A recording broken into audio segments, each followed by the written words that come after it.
Šiandien Panevėžio miesto žiniose matysite. Rajono savivaldybė geriausiųjų 20-tuke. Miestelėnai raginami nemokamai atsikratyti didžiosiomis atliekomis. Panevėžio energiją aplankė stebėtojų tarybos pirmininkas. Laisvės aikštę mažieji nuklojo kilimais. Šalies savaitraštis Veidas 5 metus iš eilės atliekantis gyvenimo kokybės Lietuvos miestuose ir rajonuose tyrimus pristatė šiųmečius rezultatus. Panevėžio rajono savivaldybė tarp 60 savivaldos institucijų užima 20-ąją vietą. Rajono vadovo teigimu tai maloni žinia, tačiau tvirtinama, dirbama ne dėl reitingų. Visose gyvenimo srityse mes taip pajudėjom šiek tiek į priekį. Jeigu imtumėm ar komunalinį ūkį, sakykime, infrastruktūros plėtrą, vandentekis, nuotekos, vandens gerinimo priemonės įgyvendintos, aš nebevardinu objektais, turbūt reiktų daug laiko labai sugaišti, jeigu reiktų vis išvardinti. Kelių statybos, gyvenviečių gatvių asfaltavimo darbai padaryti, pirmas etapas įgyvendintas, labai neblogai padirbėta rekonstruojant, tvarkant, remontuojant ikimokyklinės įstaigas, 4 įstaigos mūsų.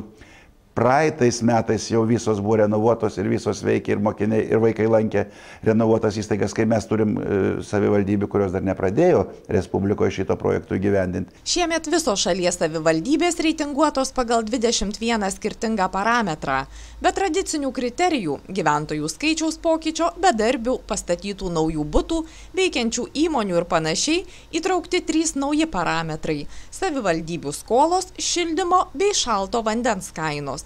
Tačiau rajono vadovas nedžiūgauja, kad viskas jau padaryta. Centralizuoto vandens tiekimo yra tik apie 30% rajono gyventojų. Reikia plėsti šitą paslaugą, reikalinga šiluminių trasų renovacija, labai dideli nuostoliai, dar būtų mažesnės išlaidos, sakykime, gaminti šilumos tiek gyventojams ir įmonėms. Reikalinga, mūsų rodiklis neblogas, yra 60% švietimo įstaigų yra renovuota, tačiau dar lieka 40%. Tai taip pat norai mūsų, kad tas rodiklis taip pat gerėtų. Žodžiu, tikrai mes turim daug veiklos ryčių. Jeigu iš 1200 km mūsų rajono kelių yra apie 40% ir gatvių asfaltuota, tai dar didžiuliai skaičiai, didžiuliai darbai laukia. Pirmoje gyvenimo kokybės Lietuvos savivaldybėse reitingo pozicijoje Vilniaus miesto savivaldybė. Paskutinė tiek pernai, tiek šiemet liko Pagėgių savivaldybė. Panevėžio rajono savivaldybė pernai buvusi 48 vietoje, šiemet geriausiųjų 20-tuke. Naujajai akcinės bendrovės Panevėžio energija stebėtojų tarybai vadovaujantis miesto mero pavaduotojas Petras Narkevičius šiandien aplankęs įmonę. Susipažinęs su šildymo ir karšto vandens tarifų nustatymo metodika, bendrovės veikla ir perspektyvomis, savąjį vizitą vadina ypač naudingu. Turi eiti kalba apie tai, kad tarifai turi būti stabilus, jeigu įmanoma pagal galimybės net ir mažinami, bet tai turi būti pasverta, nepopulistiška, ne politiška, o natūraliai, tvarkingai. Tai vat, aš tiesiog noriu išsiaiškinti aplinkybės, situaciją, vyksmus. Dėl to paėmiau tam tikrus balansus ir dokumentus, diskutuojam su direktoriais, tam, kad būtų aiškumas. Nuolat pabrėžiantis savo aiškę nuostatą, nedidinti jokių paslaugų tarifų, kol žmonės neturi pajamų arba jos nedidėja, vicemeras griežtai jos laikėsi ir šįsyk, pabrėždamas, jog šilumos tiekėjų pozicijos šiuo klausimu taip pat neprasilenkia. Aš matau ir negaliu nepasakyti gero žodžio vadovybei šiuo atveju apie tai, kad stengiamasi išnaudoti esamos elektrinės pajėgumai, susitarta su vyriausybė dėl kvotų, kvotos yra pakankamai geros, ruošiamasi pereiti kitoj katilinėj prie biokuro didesnės normos naudojimo, pasieksime galbūt net ir, kaip minėjo direktorius, gal ir net 55% pajėgumo. Viskas vedama prie to, kad kaina nebrangtų. Pagrindinė įmonės stebėtojų tarybos funkcija – suformuoti bendrovės operatyvaus valdymo organus, prižiūrėti jų veiklą ir saugoti akcininkų turtą. Stebėtojų taryba renka bendrovės valdybos narius bei atleidžia juos iš pareigų. Rugsėjo-spalio mėnesiais miesto gyventojai raginami atsikratyti didžiosiomis atliekomis, senais baldais, santechnikos, kitais būsto įrenginiais. Akcinė bendrovė Panevėžio specialus autotransportas organizuoja nemokamą didžiųjų atliekų surinkimą taip vadinamojų apvažiavimo būdu. Jei anksčiau tokiose visuotinio švarinimo akcijose miestelėnai būdavo kviečiami dalyvauti porą kartų per metus, tai pastaruosius 2 metus bemaž 3 kartus dažniau. Galvojam, kad reikia tankinti dėl to, kad mažiau išmestų mieste prie to aikštelių. Vis tik šito didžiagabaričių atliekų išmetimas prie konteinerių miesto nepuošia.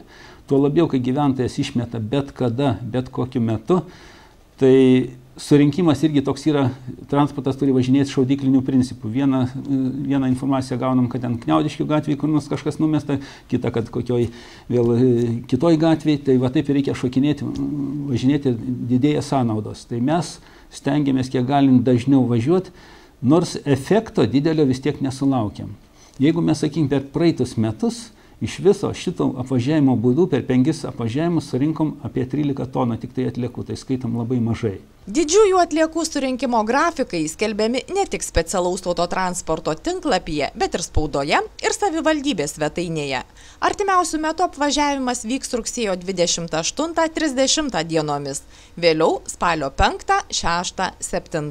Būtų toks prašymas gyventojams, kad jie kažkaip ar palaikytų tas savo senus daiktus kažkur pas save šiek tiek, arba patys atvežtų į tas aikšteles, kur viską priimam nemokamai. Tai aikštelės yra dabar jau 2. Viena tai prie mūsų bendrovės, kita nauja, moderni, graži aikštelė įrengta yra Savytiškio 12. Ten jį priklauso regioniniam atliekų tvarkymo centrui. Trečioji aikštelė projektuojama ir bus pastatyta prieš Vaivado kaimą iš karto už geležinkelio pervažos dešinėje pusėje. Tai dar patogumas bus geresnis gyventojams. Atliekų surinkimo dieną iki 11 valandos daugiabučių namų gyventojai didžiąsias atliekas turėtų išnešti šalia artimiausios mišrių komunalinių atliekų ir antrinių žaliavų konteinerių aikštelės, kur jos surenkamos nerečiau kaip 2 kartus per savaitę. O individualių valdų gyventojai šalia savo valdos, kuo arčiau važiuojamosios gatvės dalies. Aišku, tik tie, kurie yra sudarę sutartį su Panevėžio specialiu autotransportu dėl buitinių atliekų išvežimo. Margiausiais kilimais iš uogų, vaisių, rudens žiedų pasipuošusi Laisvės aikštė praeivių akį džiugins bene visą savaitę. Rengti vaikų kūrybinių darbų plenerą po atviru dangumi Panevėžio Lopšelio darželio Purienas sumanymas, kuriam įstaigos vadovės Zitos Kuncienės teigimu jau lygiai 7. Ilgą laiką puikią idėją, kaip patys juokauja, slėpia už savo darželio tvoros. Jau 3 rugsėjį įspūdingą reginį dovanoja visiems.